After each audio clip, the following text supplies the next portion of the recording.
Our guest lecture series. This is our 8th year going on with the monthly lectures, and it's been working really well, as you can see. And it's a good way to keep our memories of Herrin going, and also Southern Illinois. We've had many accomplished speakers come and give that. We have some board members here, and if you raise your hand so I can find you. Okay, we have Becky Bossing, Don Brandon, and Dennis Rickers, and Gordon Pruitt, and Carl Goodwin, and Bert Gordon, and somebody. And we have some past ones here too. We have Janice Hayding and Cookie Goodwin, and who have all helped through these years of keeping this going, and we really appreciate it.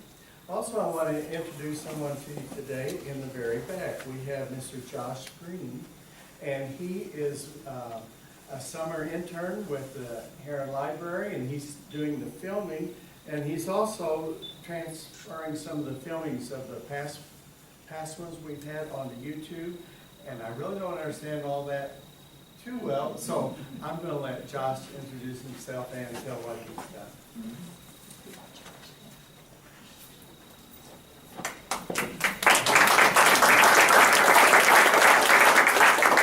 My name is Josh Green. I'm a summer intern for Lisa at the Herrin Library. I edit video and I upload it to YouTube onto our YouTube account, so if you miss a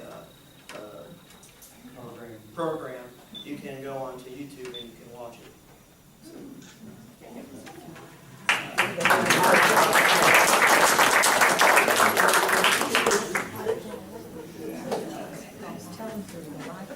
I'm now going to, before I do, memberships are $25 in Herrin Area Historical Society, which helps us do all this, and we certainly appreciate those who have re-upped every year, but these are free for the public, and you're all welcome to always come here to listen to this.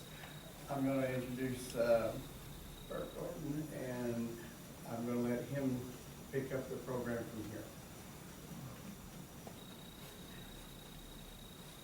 I promised Gary I wouldn't throw any zingers in here, so this will be pretty straightforward.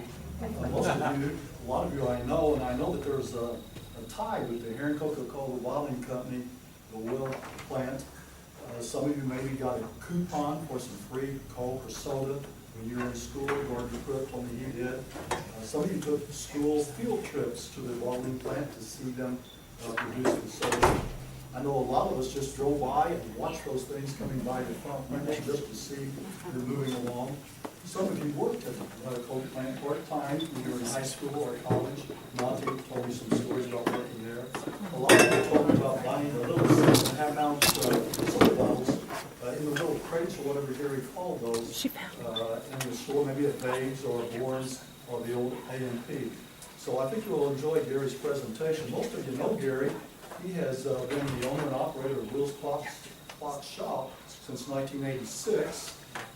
Prior to that, Gary taught art at Herrin Junior High School for 2 years, and I promised him we wouldn't talk about any of our escapades there, so any further mention.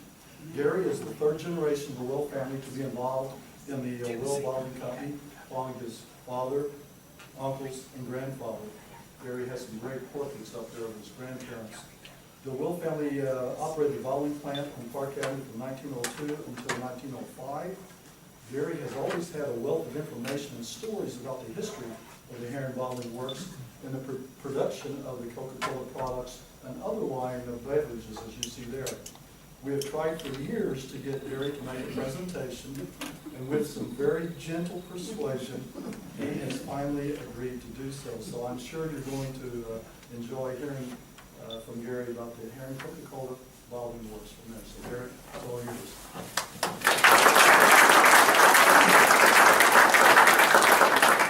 Thank you, Mr. Gordon, and thanks to the Historical Society for the invitation to come and speak today and share a little bit of Herrin's history and my family history. We've been in Herrin almost since it was incorporated in 1900. Granddad came here and built his first bottling plant, the deep bottling plant in 1902. So there's a long history. He was very active in civic things. He was interested in banks. He sat on the bank board. He served several terms as alderman of Ward 2, and city council at that time. So the roots go fairly deep. We did start out in Jackson County. Grandma was born in Ava. His family were farmers. And at one point, he decided that wasn't suited to him, so he moved into Murfreesboro, and that's really where the story begins. Let's see here. I'm not very tech savvy, so bear with me.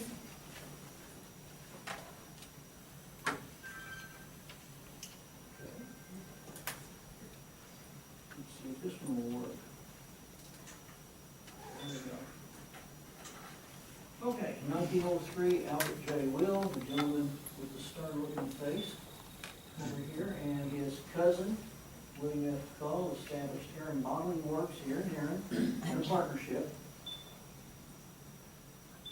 In 1906, we got the contract to franchise Coca-Cola in the area, and it was one of the earlier contracts on the north side of the Mason-Dixon line.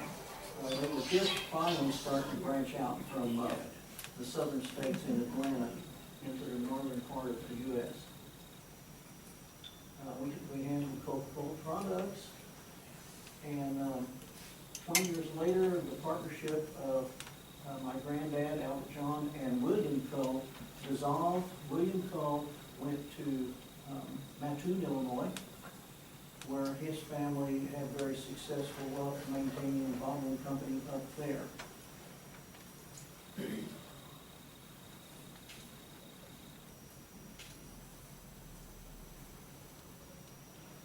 Okay, by 1938, Grandpa Will had passed on, and the operation of the plant fell onto the shoulders of my grandmother, Mary Will, and her oldest son, and they kept the plant going. And then as the other sons became old enough to participate, then they jumped in with both feet and kept the village business up and running. There's the original plant. In 1903, as you can see, we had state-of-the-art delivery for our product, mule drug, drawn wagons, and that building is still standing. It's now KRN Tools, and the front of the building has been altered, but you can still see that block on the south side of the structure. There's a shot from inside the plant. The two central figures, the shorter one is my uncle, Uncle John Albert. They reversed things around a little bit. It was Grandpa was Albert John, his son was John Albert, and John Albert's first son was Albert John again. A little confused. And then the shorter gentleman in the very center of the picture is Granddad. Now we're getting a little bit more modern. We have a fleet of delivery trucks. The central figure is my dad, Robert. He was the youngest of 8 children. And as you can see, they put him to work right away. I'm not sure. This picture is floating around from other people that have historical data for the city of Herrin. If somebody might be able to correct me, I think this is Tony's Cafe. That used to be on the corner just immediately north of the post office where Sheffer Insurance is now. But I'm not 100% positive. I think that looks like Tony's. Okay, now we see a picture of the plant taken in 1962. The part of the structure that has the neon sign on it was erected in 1937, and that was basically the first expansion. There was still a parking area and almost a full lot to the north of the building at that time. And then there's the second expansion in 1975, and directly behind that, and across the alley on facing 14th Street was another warehouse similar in size to the one structure that's on the far left of the photo, that became the warehouse for all the finished product. The original contract covered a pretty wide territory, but in 1906, it was so rural, transportation was a real problem. It was a 2-day event to deliver coke to Carterville. You loaded up your wagon with your team, you went to Carterville, took you most of the day to get there. You might have been fortunate enough to make a stop or two before you retired for the night, finished up the next day, and then spent the rest of the time driving back to Herrin with your team and your empties for reprocessing. We took in a little bit of Missouri, Kentucky, and Indiana on that 100-mile radius. During the Depression, Granddad refused to let his employees suffer. So he started selling off pieces of the territory for operating capital. And none of his employees ever missed a paycheck during the Depression, and he never laid anyone off. And by the end of the Depression, our 100-mile radius territory had been reduced to basically Williamson County. And that's what it was when we sold the plant in 1985.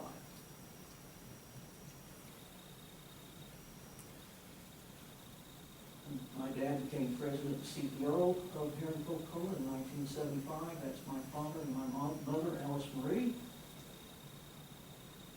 And we sold the plant in 1985 to Central States Coca-Cola, which is the DuPont operation. Used to be the Hayes family. At that time, Coca-Cola USA, which was basically just a company with really good, strong advertising and a franchise system, was just producing syrup. And they felt that the franchise bottlers were getting the biggest piece of the pie financially. So they decided to start secretly or quietly buying up bottlers so that they could enjoy the fruits of the finished product and make a little bit more money from it. I think now they've decided that that was a lot more work than they thought it was going to be, and they started reversing that process. Although it's my feelings that by the time they're done with that and returning a lot of the things that they currently own to a franchise operation, we're probably going to end up with maybe a half dozen or so centralized bottlers that's going to service the entire needs of the United States. We're not going to have so many small independent operations anymore.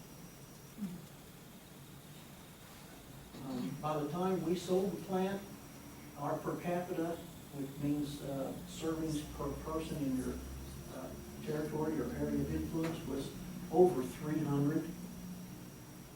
And you have to take into account that this doesn't consider water, tea, other soft drinks, beer, any kind of alcohol. All those beverages were being consumed also. But we were still selling 300 individual servings per person per population in our territory. We had the second highest per capita in the entire Central Division, which included all the states up here, Minnesota, Iowa, Illinois, Wisconsin, Mississippi, Louisiana. And my dad had a personal vendetta against the bottling plant in Harrisburg, which was owned by the Wolf family, because they had the number 2 per capita in the entire central area. And I think ours was like 302 or 303 actually, and they were around 312. My dad was always upset that he just couldn't beat that number.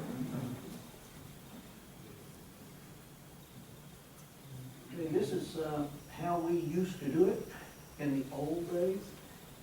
That's a batch tank for water that's treated for bottling process. It was a redwood tank. It held 16 gallons of water, and that was 1 day's worth of production. When that tank was empty, it took about 5.5, 6 hours to refill it, so you had to wait till the next day to do any more bottling. Those are filters. We took city water and we refiltered it. That's got sand, or gravel, sand, and charcoal in it. And then at the end of every every day, those filters were back flushed to get the fluids out of it, so they'd be primed and ready to go for another day's worth of production. And I think every 6 months we had to open them up and take everything out and recharge them with fresh filtering equipment. We bottled 6.5 ounce Cokes. That was our main line, and that's what our contract said we had to bottle if we wanted to maintain our franchise. And we've got a gentleman putting dirty bottles into the backside of the washer for sanitizing. This is the front side of the washer, which faced the big bay windows, and a lot of people remember walking past and seeing the bottles coming out and going through the production line. They get a visual inspection to make sure that the bottles are clean. It was a popular place for people to hide their cigarette butts. And I'm sure those always came out. You don't want to cope with a cigarette butt floating around. We also had a vertical scanner, an electric eye that looked straight down into the bottles as they went past in case the first visual inspection missed anything. This is the filler where the bottles would get the syrup and a pre-measured amount based on how big the package was.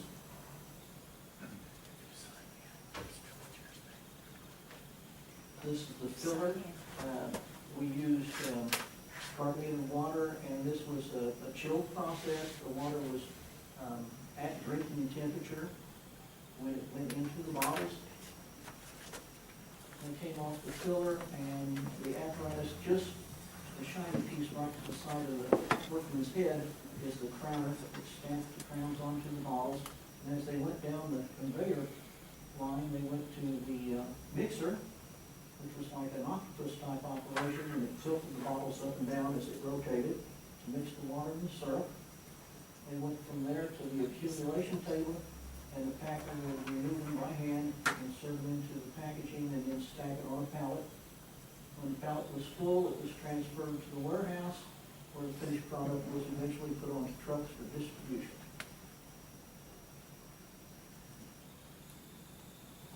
And I believe that's the end of that.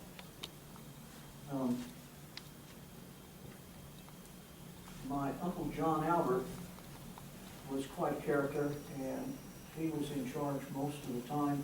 And I see some faces of many people that have worked there part-time or full-time that are in the audience. And at one point, Uncle John had to have his teeth removed, and he just couldn't get used to his dentures. And he had a habit of taking them out of his mouth during production and putting them in his apron pocket. And one day we broke for lunch, and he was going home to eat, and he was having a fit because he couldn't find his teeth. So we had to go over to the warehouse and restack 30 cases, or not 30 cases, but 30 pallets of merchandise, because he just knew he had dropped his teeth into one of those cartons of Coke that had just been produced that morning. And when we had restacked the last pallet, somebody looked at my Uncle John and said, "John, what do you have in your mouth?" Oh, no. But that's when we found out he'd probably gotten used to his dentures.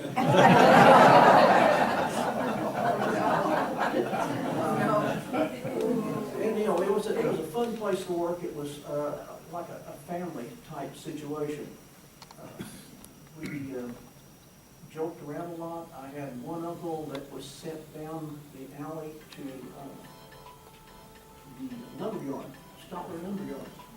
And we were getting ready to repaint the bottling equipment, and we just re-greased it. It was ready for fresh paint. And somebody told him to go down to the lumberyard and get a half dozen 2-coat paintbrushes, because we didn't have time to give it 2 coats over 2 days. And if we had 2-coat paintbrushes, we could get it done in 1 afternoon. When he came back, he was a little upset because they laughed him out of the lumberyard. And, I have a cousin sitting here in front of me, my cousin Andy. When we were a little bit younger, we discovered pea shooters. And we had stayed across the street from the plant in the big house with Grandma for the night, and we had a good time shooting peas out the window. Went over to the shop and terrorized the employees. And then found out that later that day, they rounded us up and we spent the rest of the day with brooms sweeping up the peas that were in the plant. I brought some memorabilia with me, and you're welcome to look at that. And Bob Bronca has brought some of his memorabilia with him also. But this is, I keep tripping on that. This is a little bit of an example of a regular 6.5 ounce six-pack Coca-Cola. Gary, would you hold it up, please? Sure. This would be the modern version. These are actually non-returnable bottles, and they're 10 ounce instead of 6 ounce, but they have the same size and shape. That was the original packaging, the way they sold them. I have a bottle from our centennial for the city of Herrin, and representations of the 75th anniversary bottles that we put out in 1981, I believe, when we celebrated our dining jubilee for bottling Coca-Cola. Jig Jack Lemon and Jig Jack Grapefruit was a mixer that we produced. This is a separate contract. It's not a Coca-Cola product. And we bottled this because the St. Louis 7-Up Company was wanting to expand their territory. And they felt that they could sell more 7-Up in the Williamson County area than Herrin Coca-Cola did. So they finally coerced the 7-Up Company to pull our contract. And they gave it to St. Louis 7-Up. Well, we had to find a substitute for it, and this was available. It was a very acceptable lemon lime drink. It also had a grapefruit flavored drink, very similar to Squirt, and it was a very favorite mixer for the bars, for their grill mix and things. Also, the 7-Up Company in St. Louis never matched the per capita of 7-Up in Williamson County in southern Illinois. The whole time they had a franchise, so they shot themselves in the foot there. Now, Will's Beverages is what started the whole thing. My granddad started out in Murfreesboro working for Joseph Steinley. That's how he met his wife, Mary Steinley Will. And we bottled a line of fruit-flavored beverages. We had 6 flavors. Let's see, strawberry, orange, grape, root beer, white cherry, and amber cream. And we had one driver, his name was Clyde Benegoni, worked with us from the time he got out of the military until he retired.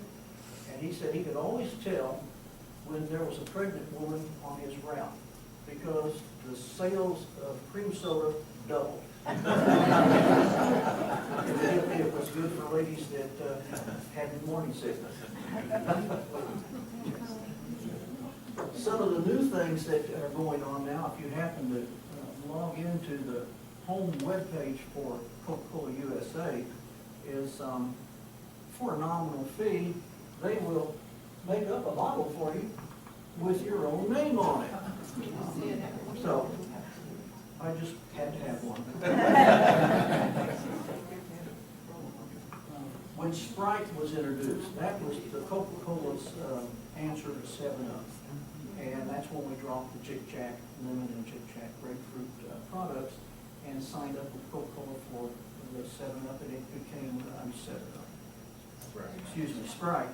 It became very popular. They even got involved in racing, and this was the Sprite racer for the Indianapolis 500. Wow.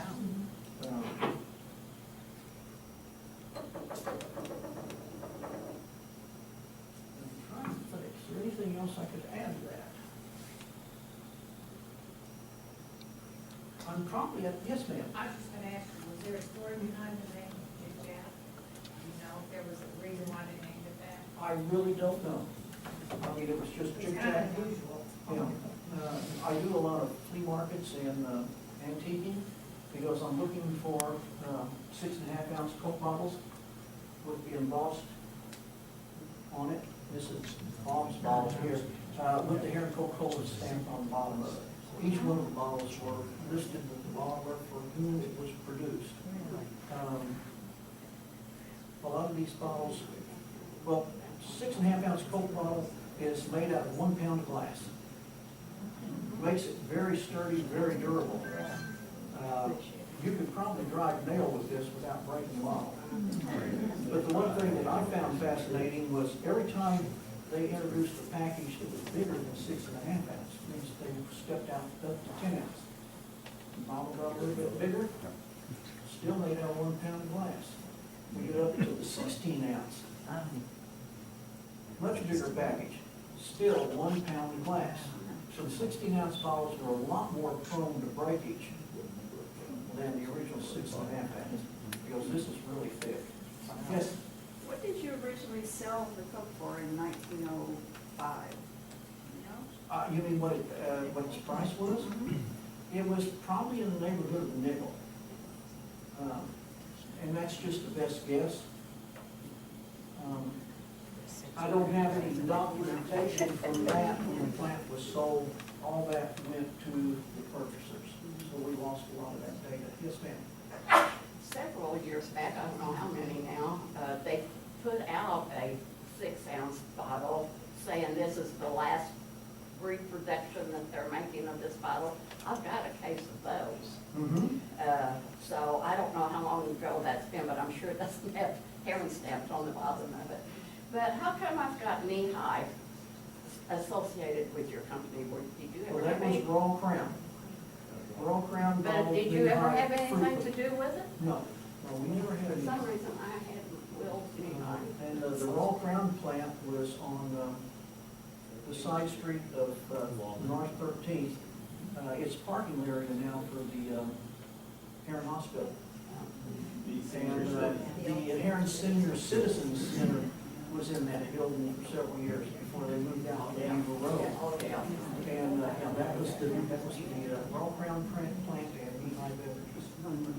What about diet? When did that come out? Or did you guys do tab? I remember tab. We did tap, yes. Okay. And it was one of the first cola flavored soft drinks that came out in a diet basis. It had saccharin in it though, and that's pretty much what caused the demise of tap.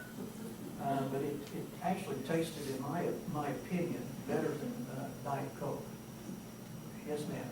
What year did you convert to plastic? And do you think plastic enhances the beverage taste? Or affects it? The new packaging is never going to have the same flavor as the original 6.5 ounce bottle of Coke will have.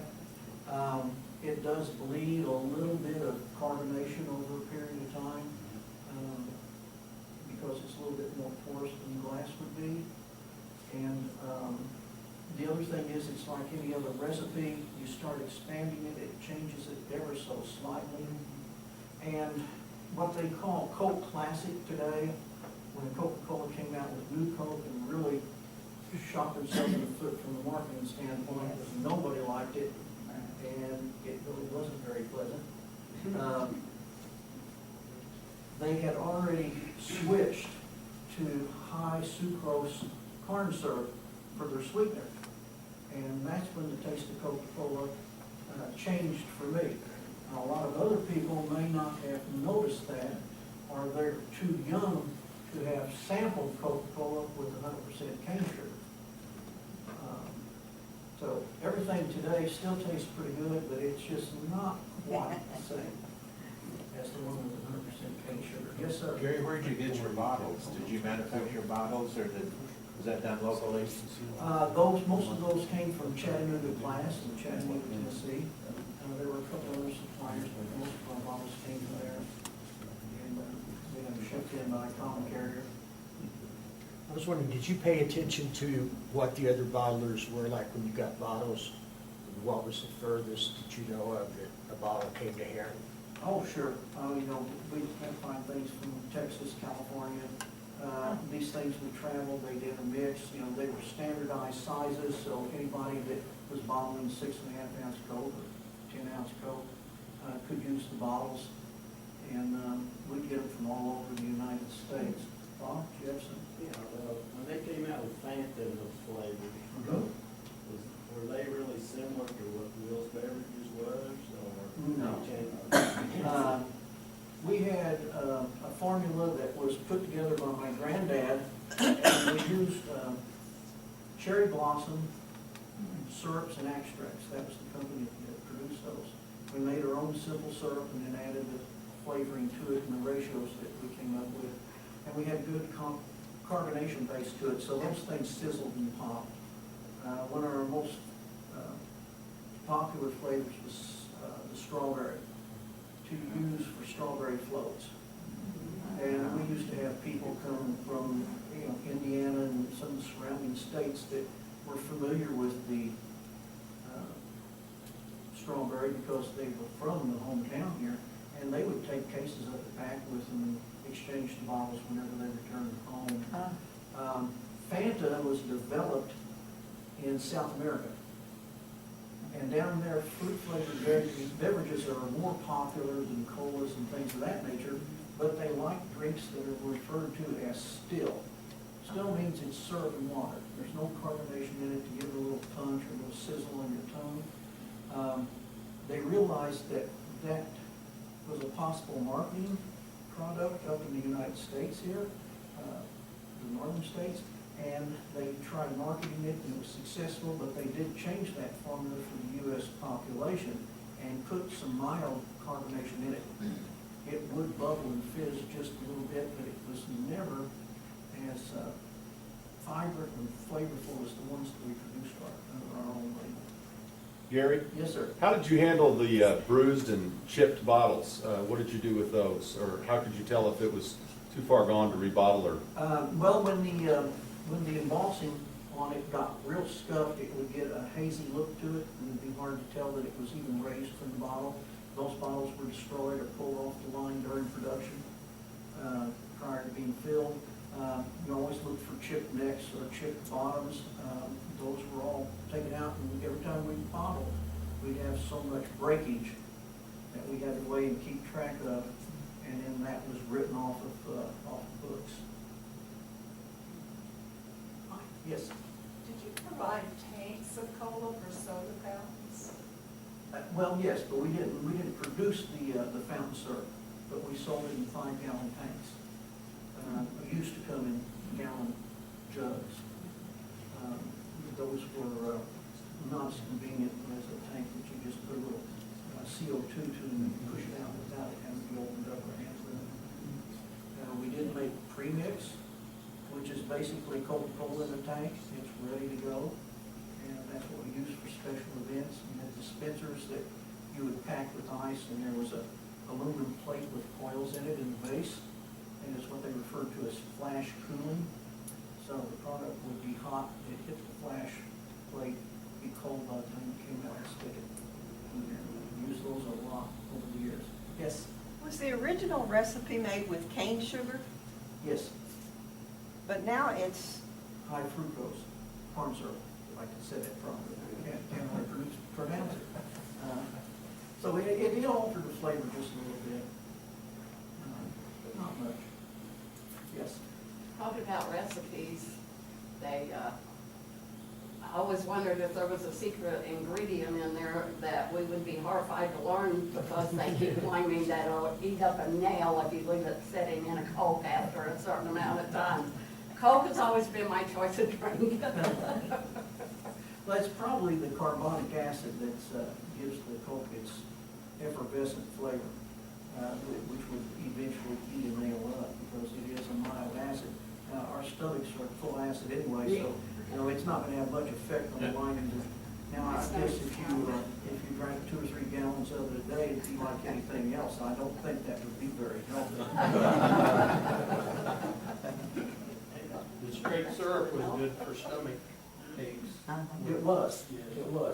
The hospital, pediatrics, part of the Herrin Hospital, would occasionally ask us to deliver raw syrup to them, and they would mix it with distilled water to give to infants that had colic or had trouble digesting mother's milk, because their systems might not be fully developed yet. And once their stomachs settle down, then they put them on regular formula or breast milk. Yes, Dave? You're talking about distilled water, that was used before it was carbonated in the plant? We had distilled water, yes. and we sold distilled water. I'm not quite sure what they used it for. But when they first started coming out with the steam irons, you couldn't put regular tap water in it, there were too many impurities in there. And we sold a lot of distilled water to people for putting into their steam irons. But I honest to goodness don't know why we manufactured it. That one escapes me. We used to produce from a spring-fed well that was capped. It was in the center of the production facility. But the capacity wasn't great enough to keep up with the demand for the product, and we finally converted to city water. As far as I know, the spring's still active and the cap's still on it. I guess we'd have to open it up to find out there's still water down there. Anything else? Herrin, we had some, I think we had some people maybe that brought some mementos or something. Sure. over, So we could just ask if anybody brought anything, you wanna hold it up and show us and see what you got? There's one over here. Okay, yeah. Herrin Bottling Works. It was under my house for who knows how long. For some reason, a lot of them ended up underneath people's homes and porches and things you find when you excavate to remodel. There's no date on it. No, as far as I know, there isn't. There were some bottles that predated that, and when they were producing almost by hand, the bottles had a rubber seal and a lead stopper in it. And you would fill the sanitized bottles up, the carbonation would build up around the stopper, and it floated up to the top, and there was a pull ring, and you put your finger in it and seal the bottle. Then when you were ready to consume it, you pressed it back down, you got that, and drank your Coke. And those stoppers stayed in those bottles, they never came out. Hey, we might have time for one or two more questions. After that, we'll. If there's anything else. I just want to say, when you were bottling and working there and watching the bottles, talking about the cracked bottles, you didn't dare miss a chip or a break in a bottle when John Albert was walking around. Absolutely. He was always on you to make sure you were doing everything you were supposed to do the way it was supposed to be done. Charles? How long did Charlie McEdward work for you guys? Well, he was like Clyde Minigoy forever. Yeah. He was in CBs in the service, and when he was discharged and came home, he started working at the plant as kind of a roustabout handyman, because he knew plumbing, he knew electricity, he knew some carpentry, and he eventually became our service technician and repaired all the vendors that were out in gas stations and, vendors open to the public. All the pre-mixed dispensing equipment was his job to keep up and running and sanitize. So he stayed until he retired. We have one last one over here. I happen to have a Coke machine that was a syrup type, in my garage. Uh-huh. And, it came from Pulleys 100 years ago. Right. But I don't know whether to throw it out or who made it, how did Pulleys get it? And Well, it's- fully served fountain beverages. Right. One side of the tank would have been for syrup, and then there was a hookup of some kind for carbonated water, and when you pulled the handle, it blended the two together, and you served your fountain drink fresh to whoever was buying it. Whatever, you sit down and have your good barbecue sandwich and a cold Coke at Fully's Barbecue. I shouldn't just throw it out then. No, it's valuable. Okay. Somebody would I was definitely gonna like throw to it have really in the trash. Yeah, do a little research online and stuff. Don't ever throw anything that has Coca-Cola on it out unless it's just damaged beyond use, because it's definitely got a value to it. There's millions of collectors out there. Yes. Just one quick question. After what he said, how many people here worked at the Coke plant? More than we might think. I'm gonna show In the how room, many if people here you work. worked or had anything to do with Coca-Cola, raise your hand. Don't be bashful. Well, that was his. Oh, that was your sister, okay, I'm sorry. Now, see, the twins are still, I